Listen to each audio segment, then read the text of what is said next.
ನಮಸ್ಕಾರ ಸ್ನೇಹಿತರೆ, ಇವತ್ತು ನಾನು ಇನ್ನೊಂದು ಕತೆ ಮೂಲಕ ನಿಮ್ಮ ಮುಂದೆ ಬರ್ತಾ ಇದ್ದೀನಿ. ಕತೆ ಹೆಸರು ನರಿ ಮತ್ತು ಕಾಗೆ. ಒಂದು ಸರಿ ಒಂದು ಕಾಡಿನಲ್ಲಿ ನರಿ ಓಡಾಡ್ತಾ ಇರುತ್ತೆ. ಅದಕ್ಕೆ ತುಂಬ ಹಸುವಾಗಿಬಿಡುತ್ತೆ. ಊಟ ಹುಡ್ಕೊಂಡು ಎಲ್ಲ ಕಡೆ ಅಲಿಯುತ್ತೆ. ಎಲ್ಲೂ ಏನೂ ಸಿಗೋದಿಲ್ಲ. ಹುಡ್ಕಂತ ಅದು ಒಂದು ಹಳ್ಳಿ ಕಡೆ ಬಂದುಬಿಡುತ್ತೆ. ಎಲ್ಲಿ ನೋಡಿದ್ರೂ ಏನೂ ಕಾಣೋದೇ ಇಲ್ಲ. ಅಕಸ್ಮಾತಾಗಿ ಅದಕ್ಕೆ ಒಂದು ಮರದ ಮೇಲೆ ನೋಡುತ್ತೆ. ಅಲ್ಲೊಂದು ಕಾಗೆ ಕೂತಿರುತ್ತೆ. ತಕ್ಷಣ ಅದು ಕಣ್ಣು ಅರಳಿಸುತ್ತೆ. ನೋಡುತ್ತೆ, ಕಾಗೆಯವನ ಬಾಯಲ್ಲಿ ಒಂದು ಮಾಂಸದ ತುಂಡಿರ್ತದೆ. ಅಯ್ಯೋ, ಇದರ ಬಾಯಲ್ಲಿ ಮಾಂಸದ ತುಂಡಿದೆಯಲ್ಲ ಅಂತ ಬಾಯಿ ತುಂಬ ನೀರು ಬರ್ತದೆ. ಏನು ಮಾಡೋದು, ಹೊಟ್ಟೆ ಬೇರೆ ತುಂಬ ಹಸಿತಾ ಇದೆ, ಏನಾದರೂ ಮಾಡಬೇಕಲ್ಲ ಅಂತ ಯೋಚನೆ ಮಾಡಿ ಒಂದು ಉಪಾಯ ಹೂಡುತ್ತೆ.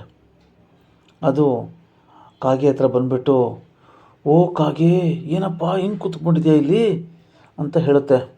ನೀನು ಎಷ್ಟು ಸುಂದರವಾಗಿದೆಯಾ, ನೀನು ಎಲ್ಲೇ ಸ್ನಾನ ಮಾಡು, ಏನೇ ಮಾಡು, ನಿನ್ನ ಬಣ್ಣ ಮಾತ್ರ ಒಂದೇ ಆಗಿರುತ್ತೆ, ಯಾವಾಗಲೂ ಮಿಂಚ್ತಾ ಇರುತ್ತೆ ಅಂತ ಅದನ್ನು ಹೊಗಳುತ್ತೆ.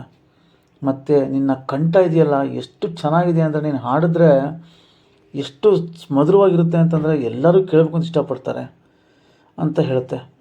ಅದನ್ನು ಕೇಳಿ ಕಾಗೆಗೆ ಒಂದು ಸ್ವಲ್ಪ ಹೆಮ್ಮೆ ಆಗುತ್ತೆ. ಮತ್ತು ಜಂಬನ ಬರುತ್ತೆ. ಹೌದಾ ಅಂದ್ಕೊಂಡು ಸುಮ್ಮನೆ ಇದು ಮಾಡ್ತಾ ಇರ್ತದೆ. ನರಿ ಇಷ್ಟಕ್ಕೆ ಸುಮ್ಮನಾಗದೆ ಮತ್ತೆ ಇನ್ನೂ ಹೊಗಳಕ್ಕೆ ಸ್ಟಾರ್ಟ್ ಮಾಡುತ್ತೆ. ಹಾಗೆ ನೀನು ಆ್ಯಕ್ಚುಲಿ ಹೇಳಬೇಕು ಅಂದರೆ ಪಕ್ಷಿಗಳ ರಾಜ ಆಗಿರಬೇಕಾಯಿತು. ನಿನ್ನ ದನಿ ಇದೆಲ್ಲ ನೋಡ್ತಾ ಇದ್ದರೆ ನನಗೆ ಎಷ್ಟು ಖುಷಿಯಾಗುತ್ತೆ ನಿಂಗೆ ಗೊತ್ತಿಲ್ಲ. ಒಂದೇ ಒಂದ್ಸರಿ ಹಾಡ್ಬಿಡು, ಎಷ್ಟು ಚೆನ್ನಾಗಿ ಕೇಳಿ, ನಾನು ಕೇಳಿ ಪುನೀತನಾಗ್ತೀನಿ. ಒಂದ್ಸರಿ ಹಾಡ್ತೀಯಾ ನಿನ್ನ ಸುಮಧುರವಾದ ದನಿಯನ್ನು ಅಂತ ಹೇಳುತ್ತೆ. ಕಾಗೆ ಖುಷಿಯಾಗ್ಬಿಟ್ಟು ಬಾಯಿ ತೆಗೆದು ಕ್ರಾ ಕ್ರಾ ಅಂತ ಕೂಗುತ್ತೆ. ಕೂಗುತ್ತಿದ್ದಂಗೆ ಅದ್ರ ಬಾಯಿಂದ ಇರುವಂಥ ಮಾಂಸದ ತುಂಡು ಕೆಳಗೆ ಬಿದ್ದೋಗ್ಬಿಡುತ್ತೆ. ಬಿದ್ದ ತಕ್ಷಣ ನರಿ ಅದೇ ಸಮಯ ಕಾಯ್ತಾ ಇರ್ತದೆ. ತಕ್ಷಣ ಓಡೋಗಿ ಅದನ್ನು ಇಟ್ಕೊಂಡು ಅಲ್ಲಿಂದ ಓಡುತ್ತೆ.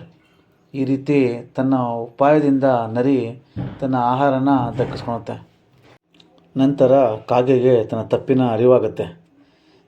ನಾನು ಎಷ್ಟು ಸುಲಭವಾಗಿ ಮೂರ್ಖನಾಗ್ಬಿಟ್ನಲ್ಲ ಅನ್ಕೊಳುತ್ತೆ. ಈ ಕಥೆಯ ನೀತಿ ಏನು ಹೇಳುತ್ತೆ ಅಂದರೆ, ಕೈಗೆ ಬಂದದ್ದು ಬಾಯಿಗೆ ಬರಲಿಲ್ಲ ಅಂತ.